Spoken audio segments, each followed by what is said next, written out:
Hi అండి, welcome to Nishi channel. ఈరోజు మన వీడియోలో స్పెషల్ రెసిపీ సేమియా ఉప్మా పొడి పొడిలాడుతూ ఉండేలా ఎలా చేసుకోవాలో మీతో షేర్ చేసుకోబోతున్నాను.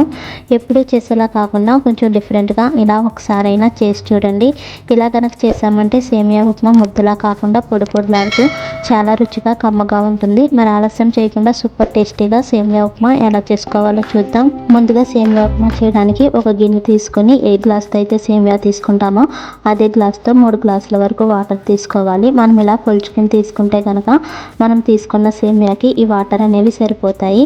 ఇలా తీసుకున్న వాటర్ని మంట హై ఫ్లేమ్లో పెట్టి బాగా మరిగించుకోవాలి. ఇది మరిగేలాగా మనకు పక్కన గ్యాస్ పై ప్యాన్ పెట్టి 1 టేబుల్ స్పూన్ ఆయిల్ వేయాలి. ఆయిల్ వేసిన తర్వాత 1 గ్లాస్ వరకు సేమియా వేసుకొని మంటను లో ఫ్లేమ్లో పెట్టి దోరగా ఫ్రై చేసుకోవాలి. మంటను హై ఫ్లేమ్లో పెట్టి ఫ్రై చేస్తే కనుక ఈ సేమియా త్వరగా కలర్ మారిపోతుంది. అలా కాకుండా మంటను లో ఫ్లేమ్లో పెట్టి బాగా కలుపుకుంటూ దోరగా వచ్చేంత వరకు బాగా ఫ్రై చేసుకోవాలి. ఇలా సేమియా లైట్గా గోల్డ్ కలర్లోకి వచ్చిన తర్వాత మనం ముందుగా మరిగించుకున్న వాటర్ని వేసుకుని మరొకసారి కలుపుకొని 2 నిమిషాల పాటు మంటను మీడియం ఫ్లేమ్లో పెట్టి ఉడికించుకోవాలి. మనకి సేమియా మరీ మెత్తగా కాకుండా 90% ఉడికించుకోవాలి. మనం ఇలా సేమియాని పట్టుకొని చూస్తే కనుక ఇలా కట్ అవ్వేలా ఉండాలి. మరీ మెత్తగా ఉడికించుకుంటే కనుక ఈ ఉప్మా ముద్దలా ఉంటుంది. ఇలా ఉడికిన తర్వాత సేమియాలో వాటర్ లేకుండా స్ట్రైనర్లో వేసుకుని వడకట్టుకోవాలి. మనకి సేమియాలో అసలు వాటర్ లేకుండా ఇలా పొడి పొడిగా ఉండేలా చూసుకోవాలి. ఇప్పుడు గ్యాస్ పై ప్యాన్ పెట్టి 2 టేబుల్ స్పూన్ వరకు ఆయిల్ వేయాలి. ఆయిల్ హీట్ ఎక్కిన తర్వాత 2 టేబుల్ స్పూన్ వేరుశనగలు వేసుకుని మంటను లో ఫ్లేమ్లో పెట్టి త్వరగా ఫ్రై చేసుకోవాలి. మనకు కావాలంటే ఈ ఆయిల్ ప్లేస్లో నెయ్యిని వేసుకుని అయినా చేసుకోవచ్చు.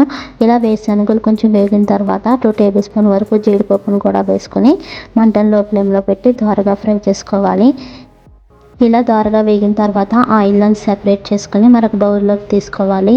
ఇప్పుడు ఇదే ఆయిల్లో సన్నగా కట్ చేసి పెట్టిన 1 టేబుల్ స్పూన్ అల్లం, 1 టేబుల్ స్పూన్ పచ్చిశనగపప్పు, 1 టేబుల్ స్పూన్ జీలకర్ర, 1 టేబుల్ స్పూన్ ఆవాలు, 1 టేబుల్ స్పూన్ మినపప్పు, కొంచెం కరివేపాకు వేసుకుని మంటను లో ఫ్లేమ్లో పెట్టి దోరగా ఫ్రై చేసుకోవాలి.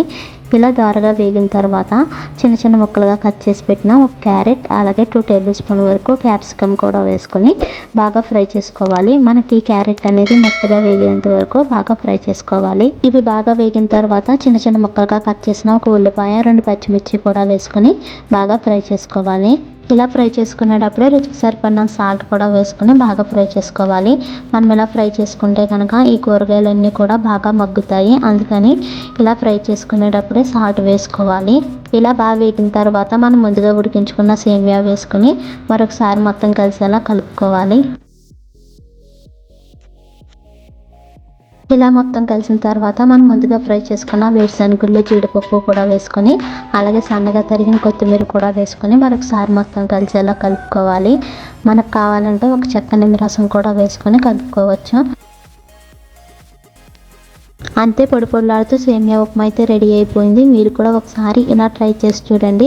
నూడిల్స్ ఇష్టమైన పిల్లలకి ఇలా చేసి పెట్టామంటే కనుక వాళ్ళు ఇష్టంగా తింటారు. ఇలా చేసామంటే కనుక ఇంట్లో అందరూ ఇష్టంగా తినడమే కాకుండా మళ్ళీ చేయమని కూడా అడుగుతారు. ఇలా ఒకసారి మీరు కూడా చేసి చూడండి. ఈ వీడియో మీకు కూడా నచ్చినట్లయితే ప్లీజ్ లైక్ చేయండి, షేర్ చేయండి, సబ్స్క్రైబ్ చేసి పక్కనే ఉన్న బెల్ బటన్ని క్లిక్ చేయండి. Thank you for watching.